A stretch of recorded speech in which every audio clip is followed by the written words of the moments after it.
Consejero, si bien las consecuencias económicas de la pandemia están afectando de forma particular al sector servicios, no es de extrañar que un sector productivo como la industria, que ya venía tocado de antes, esté sufriendo también los efectos de la disrupción de las cadenas de suministro y la caída de la demanda agregada. En este sentido, es especialmente preocupante la situación que están viviendo sectores estratégicos de la industria asturiana, precisamente en un contexto que ha revelado nuestra excesiva dependencia externa y la importancia de dichos sectores para poder asegurar la provisión de todo aquello que resulte esencial a la población. Sin duda, uno de estos sectores que más dificultades está atravesando es el sector del aluminio, donde el futuro de las antiguas plantas de Alcoa, de Avilés y A Coruña está en serio peligro. Estas plantas, como bien sabe, formaban parte de la empresa pública Inespal y, tras su privatización en 1998, en lo que consideramos un mal acuerdo, porque los compromisos sociales, medioambientales y de inversión no se cumplieron ya entonces, como digo, esas plantas, tras su privatización, acumularon importantes beneficios, favorecidos por las ayudas públicas, pero que no repercutieron en las inversiones necesarias para transformar y modernizar los procesos productivos, lo que sin duda dio lugar a una progresiva pérdida de competitividad. A finales de 2018, la multinacional Alcoa anuncia su intención de cerrar Avilés y Coruña. El argumento fundamental es el elevado precio de la energía, pero añade a la lista de razones los problemas estructurales y tecnológicos de los que adolecen las fábricas. La movilización y la presión consiguen lo que parece un logro. Alcoa no cierra, vende, pero será la empresa la que elija comprador. Finalmente, y como resultado de un proceso de negociación tutelado por el Ministerio de Industria, se alcanza un acuerdo de compraventa con el fondo de inversión suizo Partner Capital, tras descartar otras ofertas.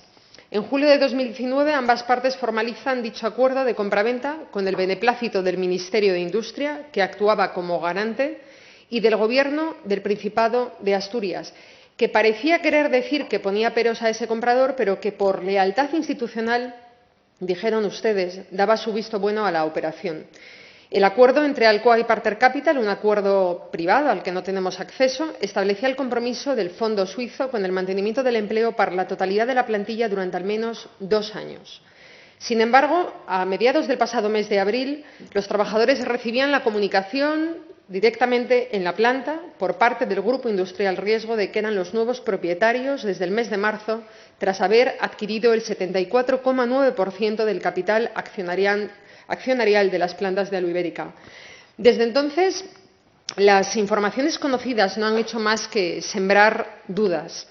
La fiabilidad empresarial del Grupo Industrial Riesgo consideramos que está en entredicho debido a su presunta implicación o a la presunta implicación de los propietarios de este fondo en diversas tramas judiciales, a su controvertida trayectoria empresarial con la adquisición de varias empresas que han terminado en concurso de acreedores, a los varios impagos ya denunciados por proveedores, así como al hecho de no haber aportado hasta la fecha la documentación necesaria que justifique su solvencia técnica y económica para mantener la actividad industrial. Con estos antecedentes y ante el riesgo evidente de destrucción de cientos de puestos de trabajo, urge que las partes implicadas asuman sus responsabilidades políticas y den una solución duradera a los trabajadores que garantice el empleo más allá del horizonte de 2 años. Por ello, tanto el Ministerio de Industria, que avaló a Partner, como el Gobierno del Principado, que dio su apoyo a esa operación, deben explicarnos por qué avalaron a este comprador en detrimento de otros, teniendo en cuenta que este fondo buitre, cuyo único objetivo es capitalizar ahorro y esperar mejores momentos para revender sus activos, no ha satisfecho ni un solo punto del acuerdo. Además, el Ministerio de Industria y el Gobierno del Principado tienen que explicar por qué desde julio de 2019 hasta que se hizo público el traspaso de acciones a Grupo Industrial Riesgo no se pusieron en contacto ni una sola vez con los trabajadores ni convocaron la mesa de seguimiento, cuyo último fin era precisamente velar por el cumplimiento del acuerdo. Ante esta situación, el Ministerio de Industria ha demostrado hasta la fecha una dejación de funciones, por lo que le instamos a usted y al Gobierno de Asturias a que lidere de forma real y con garantías el proceso de búsqueda de futuro para la planta de producción de aluminio de Avilés.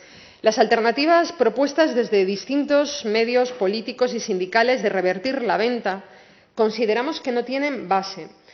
Aun desconociendo los términos del acuerdo de julio, el derecho mercantil no faculta al Estado para revertir esa venta, ya que solo podría hacerlo alguna de las partes por incumplimiento sustancial de los términos del acuerdo.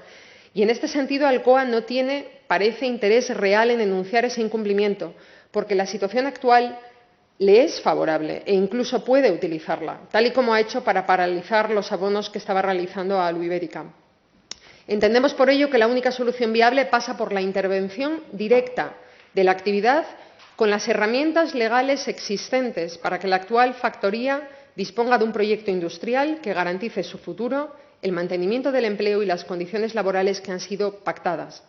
Le insto, por tanto, a que utilice la comunicación directa con la ministra de Industria, a ese Ministerio de Industria al que hizo referencia el presidente en el último pleno cuando le preguntaba precisamente por la posibilidad de intervenir sectores estratégicos.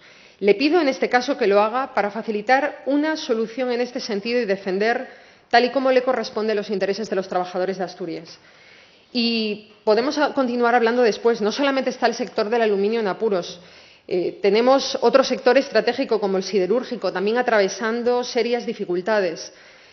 Conocemos lo que ha sucedido con ArcelorMittal, que tenía activado un ERTE desde el 2009 con condiciones relativamente ventajosas para la plantilla, pero desde que empezó el confinamiento la empresa ha intentado por todos los medios aprovechar la coyuntura para abaratar y flexibilizar las condiciones.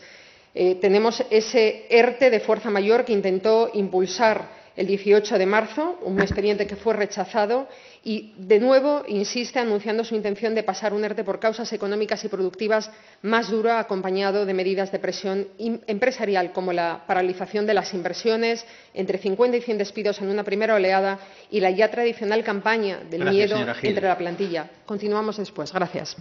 Señora Gil, no se quede, bueno, supongo que como continúa luego, no se quede en la parte de ArcelorMittal en el conflicto y en las dificultades que ha habido de entendimiento, porque sin ir más lejos ayer aparece la luz y hay un principio de acuerdo entre las partes. Bueno, esto, como sabe, nos congratula a todos en Asturias, puesto que estamos hablando de un volumen de empleo directo de 5.000 personas y aproximadamente hasta 30.000 en empleo indirecto e inducido.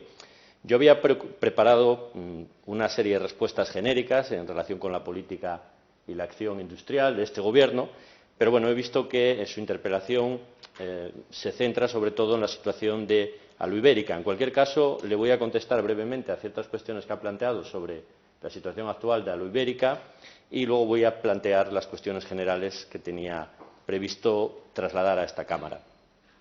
Efectivamente, hay una serie de operaciones en las cuales este Gobierno ha manifestado, y yo mismo, nuestra sorpresa y malestar por el comportamiento ocultista de Parter. Entendemos que nos ha mentido a todos y ha actuado de mala fe. Por tanto, en este punto, entienda que la culpa es de quien, de alguna manera, ha tratado de engañar y de ocultar. No puede ser extensivo. Los contactos han sido permanentes tanto con Parter como con el Ministerio. El Ministerio nos ha dicho que no sabía tampoco nada de estas operaciones y tenemos que creerlos.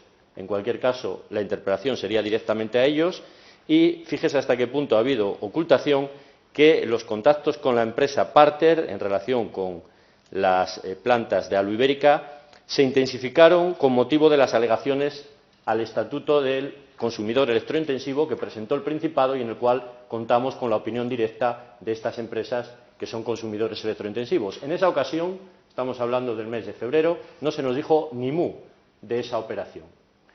Por tanto, entienda que esa responsabilidad no podemos asumirla si una de las partes conscientemente ha buscado la manera de burlar y de ocultar sus verdaderas intenciones. Con lo cual, de ahí le digo, sorpresa y tremendo malestar. En relación con las posibles soluciones, somos conscientes que existe una comunicación directa del Ministerio, tanto con Alcoa como con Parter, y que se espera que pueda haber soluciones en los próximos días. Esa es la exigencia que está haciendo el Gobierno del Principado, que a día de hoy desconfía, por no existir soporte documental, de la voluntad del nuevo inversor, del Grupo Industrial Riesgo. En cualquier caso, entienda esta intervención que yo le planteo desde un punto de vista de la mano tendida y la voluntad de cooperar para superar esta compleja situación que no tiene precedentes. Por tanto, lo que yo le pueda decir, si en algún momento contradice sus planteamientos, entiéndalo como un debate del que espero que salgan conclusiones productivas y beneficiosas para la economía asturiana. He escuchado y he leído en numerosas ocasiones los planteamientos que hacen ustedes respecto a la intervención estatal o la nacionalización. Necesitamos, por favor, aclaraciones sobre unos planteamientos que a día de hoy, y esto no me lo tome por favor a mal, son más efectistas que efectivos, puesto que de alguna manera son genéricos. Se habla de una intervención estatal sin matizar en qué ámbitos, si de control, si de participación en el capital, durante cuánto tiempo, y además son intervenciones que se traen al Parlamento regional, donde probablemente no tengamos esa capacidad ni operativa ni financiera para intervenir. En el Gobierno nacional ustedes son también parte de ese Gobierno, por tanto esos planteamientos se pueden perfectamente canalizar a través de sus compañeros al Gobierno nacional. En cualquier caso, como le digo, a día de hoy lo que se escucha son declaraciones de intenciones efectistas, pero no efectivas, porque además el planteamiento general de intervenir empresas, o aunque sea el planteamiento de intervenir una sola empresa, ese planteamiento necesita concreción y una valoración para poder valorar su conveniencia y su oportunidad en cada caso, No creemos, de alguna manera, que la participación pública en empresas sea una fórmula mágica que soluciona como por ensalmo los problemas de ciertas empresas o sectores, sobre todo cuando dichos problemas se derivan de una falta de competitividad en los mercados. Por tanto, serían problemas más profundos y la participación estatal no necesariamente debería solucionarlos, incluso en algunas ocasiones, y me remito a experiencias previas muy conocidas, lo podría agravar. Fíjese, en las numerosas reuniones y contactos que hemos tenido con representantes económicos y sociales, se nos hacen llegar planteamientos que pueden ser de ayuda para superar esta situación, la de esta empresa concreta o la de otras que se encuentran afectadas por la crisis del coronavirus. Y se lo digo de verdad, no abunda la petición de intervención pública o nacionalización de las empresas. No suele ser habitual. Insisto, en todo caso habría que matizarlo para empresas concretas y ver el alcance y los objetivos definidos, no de forma genérica. ¿Qué es lo que nos plantean, en cambio? Y aprovecho esta intervención para trasladarles las medidas. Nos piden medidas regulatorias, reducción de plazos y trámites administrativos, y estamos de acuerdo, y estamos trabajando en esa línea, haciendo una consulta en todo el Principado para saber qué ámbitos regulatorios se pueden agilizar y simplificar. Nos piden ayudas directas y las estamos atendiendo dentro de nuestras posibilidades presupuestarias. Hoy el presidente ha anunciado lo que ya teníamos previsto, que era, de alguna manera, ampliar las ayudas a autónomos a todos aquellos solicitantes que cumplen los requisitos, y pueden ser 2.000 más de los 10.000 inicialmente anunciados. Se habla también de incrementar el apoyo a las acciones de I+D+I. Ahí tenemos continuamente al consejero de Ciencia anunciando nuevas iniciativas y nuevas medidas. Por tanto, también estamos en ese ámbito. Facilidades financieras y de crédito. Hemos puesto sobre la mesa los créditos de Asturgar. Nos piden ciertas facilidades o incentivos fiscales. Hemos hecho aplazamiento en el pago de los tributos regionales. Nos piden la intensificación y aceleración de inversiones. Ahí estamos pidiendo a Europa y a España que se aceleren las inversiones del Fondo de Transición Justa, los fondos de reactivación que tienen que llegar a Asturias, tenían que llegar rápido y ahora más rápido aún y en mayor cuantía. Nos piden también una política industrial de apoyo a sectores estratégicos, tractores de presente y de futuro. Lo estamos haciendo. Modernización digital, sectores sostenibles. Tenemos hubs de innovación, tenemos una estrategia de especialización inteligente. Estamos diseñando esa política industrial. Y nos piden también medidas de participación, termino, presidente, y gobernanza, incluyendo agentes políticos, económicos y sociales. Ya está en marcha la nueva concertación para la reactivación. Pongan, por favor, en marcha ese gran acuerdo político que les pide el presidente y no nos demoremos más. Efectivamente, antes no tuve tiempo de terminar precisamente con dónde había desembocado precisamente ese conflicto que había por esa situación provocada por ArcelorMittal, pues con ese acuerdo alcanzado anteayer. Ha planteado algunas cosas y hay poco tiempo, por lo tanto no voy a entrar en los detalles, pero ciertamente de ArcelorMittal, pues bueno, no nos sorprenden algunas de las peticiones que realizan y no dejan de sorprender, ¿no? El año pasado recibió más de 15 millones de euros del Estado como parte de las llamadas ayudas compensatorias por costes de emisiones indirectas de CO2.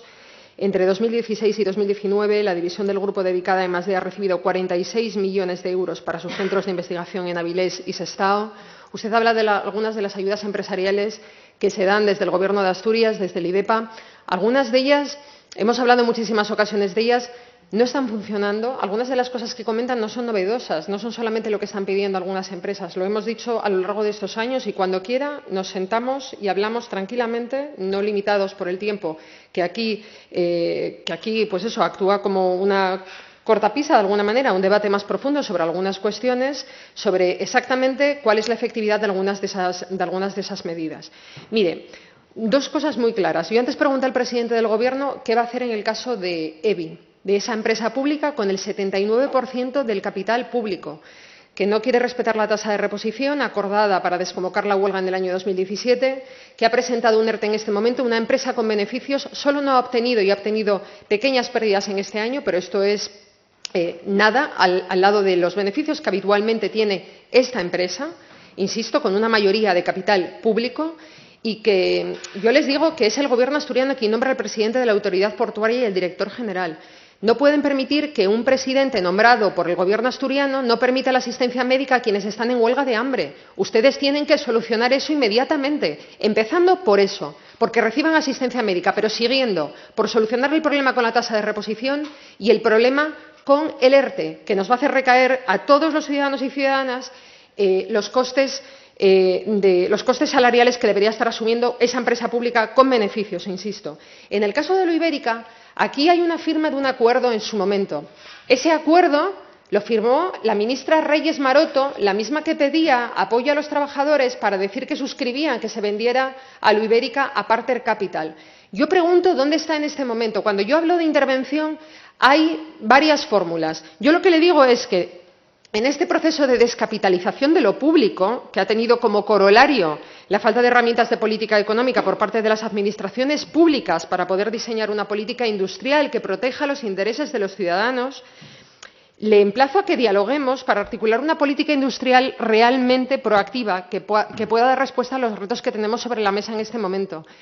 Le emplazo a ello y le digo además que en el caso de Lo Ibérica no hay tiempo que esperar. Hablemos de cómo se tiene que realizar esa intervención y, desde luego, pida la intervención de la ministra Reyes Maroto en este conflicto. Bueno, efectivamente, yo tenía una presentación diferente en relación con términos generales, a ver si me da tiempo a trasladárselo y si no lo haremos privadamente. Respecto al conflicto de EBI, le digo, hay un ERTE. Por desgracia, tenemos 12.500 ERTEs ahora sobre la mesa y no podemos hacer atención a ERTEs particulares. Se trata de un organismo que tiene participación pública, no autonómica. Por tanto, podríamos estar hablando de que perfectamente podría intervenir también la ministra de Trabajo, pero sería separar a personas, la cuestión sería destinar a personas que estamos haciendo otras tareas, otras políticas de corte general para afrontar esta crisis, a arbitrar conflictos específicos. 12.500. Dígame si atendemos si tenemos que atender los otros 12.499. Yo ahí le pido, en este punto, proporcionalidad a las partes, responsabilidad. Estos trabajadores tienen a su disposición un servicio de mediación, que es el SASEC, que funciona muy bien, cuya labor está reconocida. Estos trabajadores tienen, por lo que nos ha llegado a la consejería, tienen una garantía de base de cotización del 77%. Muchos trabajadores están con el 70% en casa, en el mejor de los casos. Por favor, proporcionalidad y responsabilidad. Es algo que tienen que resolver las partes en el conflicto de las relaciones laborales que les incumben. En cualquier caso, vuelvo a lo que le quería decir. En relación con la intervención, fíjese, hay buenas noticias que vienen de Europa, porque entiendo que ustedes querrán respetar el marco, la normativa europea. La Unión Europea, desde el 8 de mayo, ha ampliado el marco normativo de ayudas de Estado, permitiendo intervenciones públicas de ayuda a la recapitalización de empresas que lo necesiten, empresas en riesgo que están prestando servicios esenciales, cuando hay intereses estratégicos en juego, o simplemente son empresas que eran y serán viables una vez superada esta crisis y que generan un volumen elevado de empleo. Pero fíjese, en cualquier caso, tienen condicionantes y plazos temporales, hasta junio de 2021. Las recapitalizaciones o entradas en el capital solo tendrán lugar si no hay disponible otra solución adecuada. Usted sabe que en el caso de Alba Ibérica se están explorando otras soluciones y hay otras empresas potencialmente interesadas. La ayuda o participación debe limitarse a garantizar la viabilidad de la empresa y no debe ir más allá de lo necesario para restaurar la estructura de capital que tenía antes del brote de coronavirus. Por tanto, olvidémonos de entradas masivas y genéricas en empresas y control estatal que pudo haber en el pasado. El Estado debe resultar suficientemente remunerado. Se debe incentivar a la empresa y a sus propietarios a adquirir las acciones que previamente había comprado el Gobierno y se deben establecer estrategias de salida en 6 o 7 años máximo. Por tanto, todas estas cosas son las que yo le digo que concreten cuando hablan de intervenir en las empresas para ver si estamos o no de acuerdo. Muchísimas gracias.